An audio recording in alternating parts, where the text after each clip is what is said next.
Hola chicos, ¿cómo están? Continuando con lo del tema de la contaminación, vamos a ver qué es o cómo se da la contaminación de la atmósfera. Es el caso de que los contaminantes atmosféricos más conocidos y reconocidos son, por ejemplo, el óxido de azufre, el óxido de nitrógeno y partículas sólidas en suspensión. Las partículas sólidas en suspensión son principalmente polvo, pero pueden ser otro tipo de cosas también. Además de eso, están también como contaminantes de la atmósfera los hidrocarburos, el monóxido de carbono, las actividades. ¿Cómo se da toda esta contaminación en la atmósfera? Resulta que las actividades económicas, sociales y productivas del hombre normalmente se hacen con ayuda de maquinaria o con ayuda de medios de transporte, etcétera. Y todas las máquinas casi generadas, originadas en la época industrial y que actualmente utilizamos todavía como medios de transporte, industria, etcétera, generan este tipo de contaminación hacia la atmósfera. Cuando se habla en temas ambientales de tu huella de carbono, por ejemplo, están hablando directamente de cuánta contaminación genera tu propia existencia. ¿Cómo yo puedo hacer que sea peor la contaminación que produzco o que sea menor?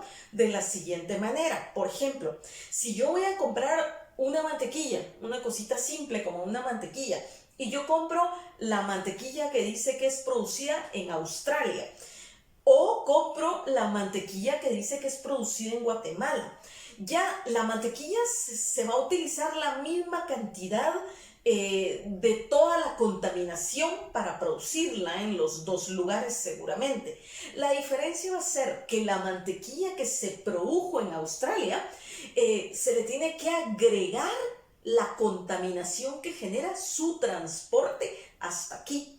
En ese sentido, tu huella de carbono incrementa porque tu consumo de productos no es local y ese transporte genera una enorme contaminación que afecta el tema ambiental. La contaminación en la atmósfera se debe principalmente a partículas sólidas, que es lo mismo que polvos, a gases y también al ruido. Resulta ser que uno de los contaminantes más grandes que existe de la atmósfera es justamente la producción de carne para el hombre. ¿Por qué la producción de carne? Porque el ganado, particularmente el ganado vacuno o las vacas, producen demasiada cantidad de gases por pedos que las vacas se tiran, y ese gas es altamente contaminante al ambiente. Es uno de los factores que causa mucha contaminación en la industria agropecuaria, pero además está todo el tema de medios de transporte y etcétera. Entonces, estas partículas que están en el aire y que son de origen distinto, porque el polvo puede ser producido por cualquier sustancia, es lo que se conoce como smog, ¿ya?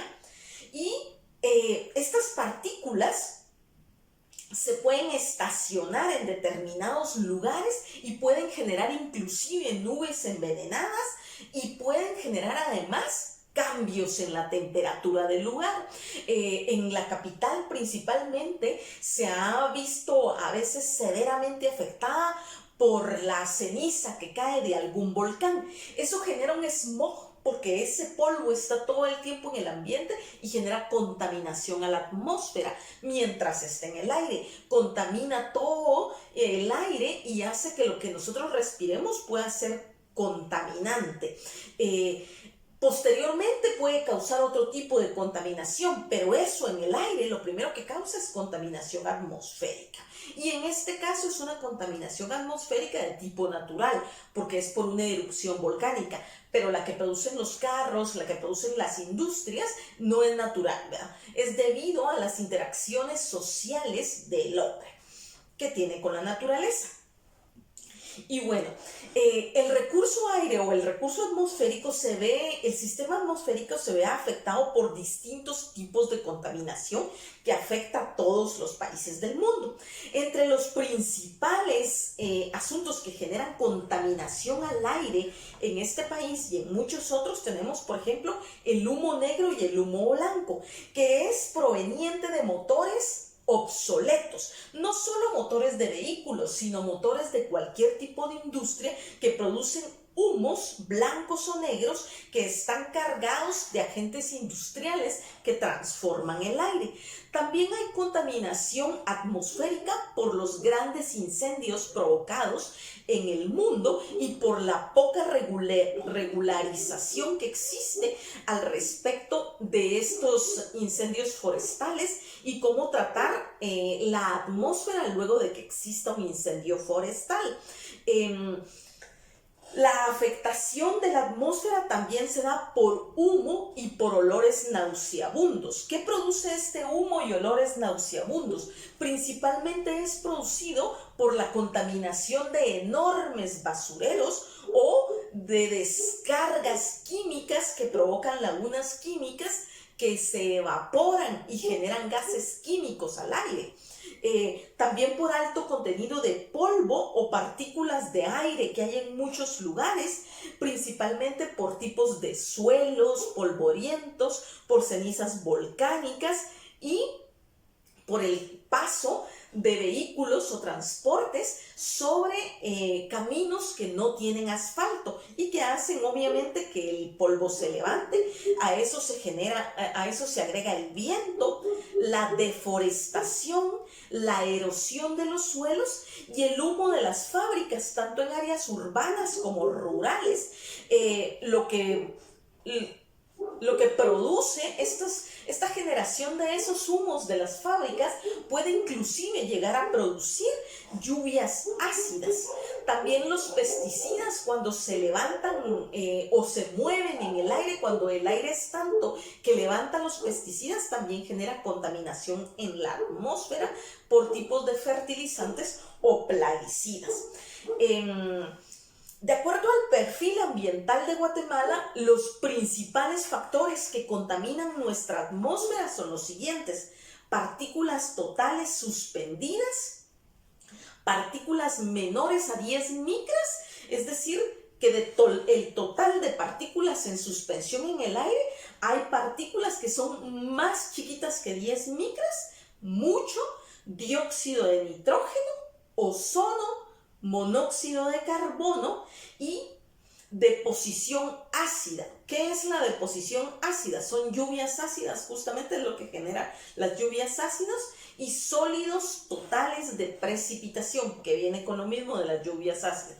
Es decir, que existen estos contaminantes que acidifican la atmósfera y al haber una lluvia los arrastra y eso genera las famosas lluvias ácidas. Ahora vamos a hablar de la contaminación de los suelos.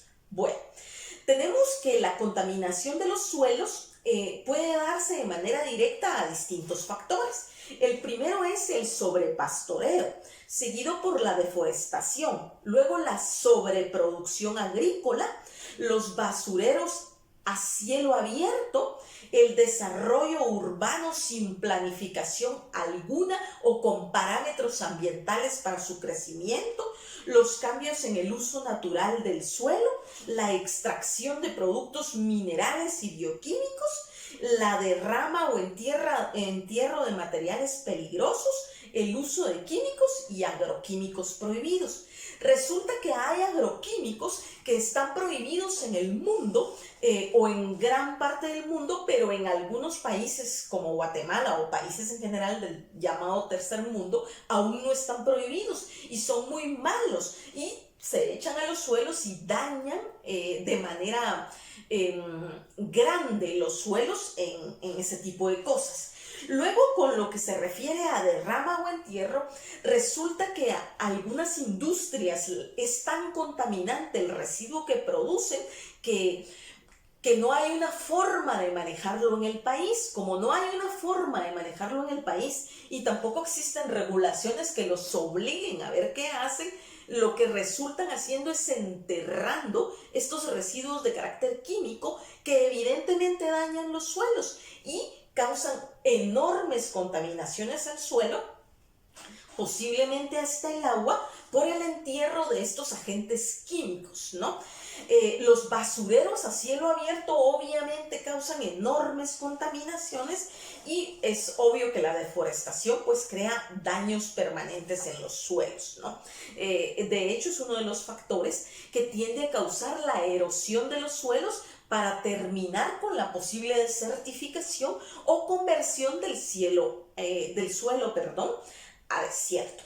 Esos son los factores de contaminación. Ahora vamos a hablar del sistema edáfico en Guatemala y su contaminación. En Guatemala existen muchos tipos distintos de suelos, no existe un solo tipo de suelo. Existen más o menos 13 unidades distintas de variabilidad y dentro de algunas unidades hay varias subunidades de suelos. Es decir, que no se puede decir que en todo el país el suelo es exactamente igual, tiene las mismas características químicas o físicas, o es de la misma manera o contiene los mismos componentes. Luego vamos a decir que solo el 26% del suelo en el país es apto para la agricultura intensiva, solo el 26%. El 22% es apto para pastos y más del 40% es de vocación forestal, ¿ya? El 63% de los suelos están sujetos a diversos grados de erosión. Es decir, que de todo esto, del 26% que se puede utilizar para agricultura intensiva, del 22% que se puede usar para pastoreo y de más del 40% que se debería usar únicamente para bosques, uniendo todo eso, vamos a decir que de todo eso, el 63% de los suelos tiene un alto grado de erosión. Ese suelo está afectado por la erosión, que es una forma de contaminación, ¿verdad? Entonces, eso es importante. Otra cosa muy importante al respecto de los suelos, es decir, que no podemos decir la principal fuente de contaminación del suelo en Guatemala es esta, aquella y la otra, como dijimos en el caso del agua de la atmósfera, porque lamentablemente hasta el día de hoy en Guatemala no existen suficientes estudios acerca de la calidad de los suelos y por lo mismo se desconoce cuáles son las causas principales de la contaminación del suelo en Guatemala o en cada región del país. No existe. Lo que sí podemos hacer nada más es suponer que hay grados indeseables de contaminación y que estamos incluso peligrando. Esto se supone ¿de dónde? Debido a la contaminación que se produce en el agua por arrastre o por absorción del suelo o la contaminación que se produce en el aire por levantamiento de partículas. Pero es una mera suposición. No existe hasta el momento mediciones precisas o exactas que nos hagan suponer cuál es la contaminación exacta. Luego, vamos a pasar a la contaminación de tipo audial. En la ley define puntualmente que existe contaminación audial o contaminación auditiva. Sin embargo, no existen parámetros nacionales o un reglamento específico que nos diga qué tanto es o no es contaminación. En la ley se encuentra de la siguiente manera especificado. Dice, será sancionado con prisión de 1 a 2 años y multa de 300 a 5,000 quetzales el que contamine el aire, el suelo o las aguas mediante emanaciones tóxicas o con ruidos excesivos. Por este tema de los ruidos excesivos es que podemos saber que la contaminación audial es parte de lo que existe y es parte de los delitos que existen en Guatemala. Normalmente la contaminación audial se mide por decibeles, es decir, que existe un sistema de medición y un aparato que mide la contaminación y la Organización Mundial de la Salud en convenios de carácter internacional que Guatemala ha aceptado y ha ratificado, ha establecido parámetros de medición en los cuales ya se puede considerar contaminación y cuáles no. Es de acuerdo a estos decibeles y parámetros impuestos por la Organización Mundial de la Salud que podemos saber cuándo existe contaminación auditiva y cuándo no hay contaminación auditiva. Ahora abordamos 3 tipos de contaminación: la atmosférica, la de los suelos y la auditiva, quedándonos pendientes únicamente la contaminación industrial y la contaminación domiciliar, así como las otras formas de contaminación que veremos en nuestra siguiente clase el día de mañana.